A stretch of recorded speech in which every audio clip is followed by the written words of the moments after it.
Royal shocker, Princess Leonor's 2025 wedding. A royal fairy tale. A perfect princess. A kingdom ready to celebrate. But then, silence. A decision that stunned Spain. A wedding that defied every royal rule. Princess Leonor, and the love that changed everything. For years, the world imagined this moment. Spain's beloved heir, Princess Leonor of Asturias, walking down the aisle in royal perfection. The crown polished. The cameras ready. A union arranged by destiny, not by heart. But in 2025, the world's youngest future queen rewrote the royal script. Instead of obeying tradition, she followed her heart. Instead of pleasing the crown, she risked it all, for love. And that single choice divided a nation.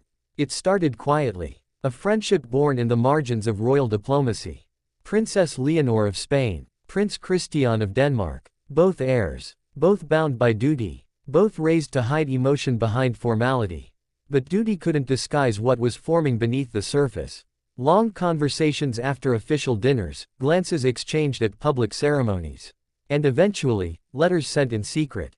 It was a connection neither family expected, nor approved. Because love between two future monarchs was never simple.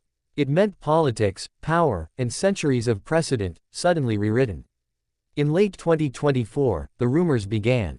Tabloids printed cryptic headlines, a European Union of Hearts. Palace sources denied everything. But the truth, behind closed doors, Leonor had already made her decision. She told her father, King Felipe VI, "Greater than, I love him." Not as a princess, but as a woman. Those words stunned the royal household. Advisors warned it would blur the lines of two thrones. Some ministers feared political implications, Spain and Denmark, bound by love, not policy. And yet, Leonor didn't back down. In a moment of quiet defiance, she told the world herself. During a televised address watched by millions. "Greater than, a crown means nothing if it cannot protect the heart that wears it."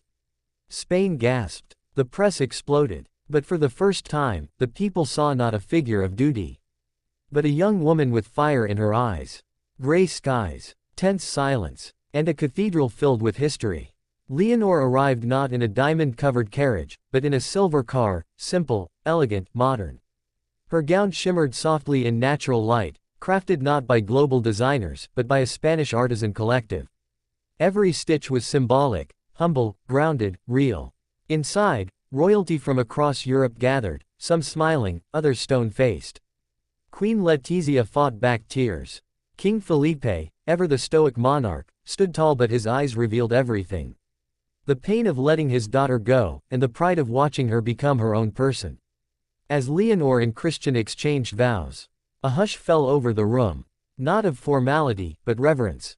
The words were simple, but they carried centuries of rebellion and hope. Greater than, I take you, not for power, not for privilege, but because love has made me brave. In that moment, the princess who had been born to serve the crown became the woman who would define it. The world reacted instantly. In Spain, crowds flooded plazas to celebrate. In Denmark, cheers echoed through Copenhagen's streets. But inside the walls of power, tension brewed.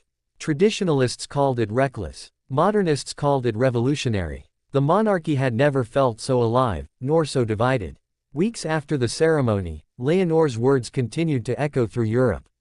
She became the voice of a new generation of royals. Those who saw the crown not as a cage, but as a platform. In interviews, she remained composed yet honest. Greater than, I will never choose between love and duty. Because true duty begins with love. And with that, she won back even her critics. By summer's end, approval for the Spanish monarchy soared. Not because of its power, but because of its humanity. Leonor had done what few dared to do. She made royalty feel real. Today, when people speak of 2025, they don't just remember a wedding. They remember a shift, a spark that lit the future of modern monarchy. Princess Leonor didn't just marry a prince. She married an idea, that love and leadership can coexist. In her quiet strength, Spain saw a new kind of queen. Not one born from privilege, but one reborn through courage. And as history writes her name, one truth will remain. When the crown weighed heavy, she chose the heart that carried it. And in doing so, Princess Leonor didn't just make history. She made herself. Would you like me to expand this into a cinematic YouTube narration format, with emotional pacing cues, voice tone changes, and ambient sound direction?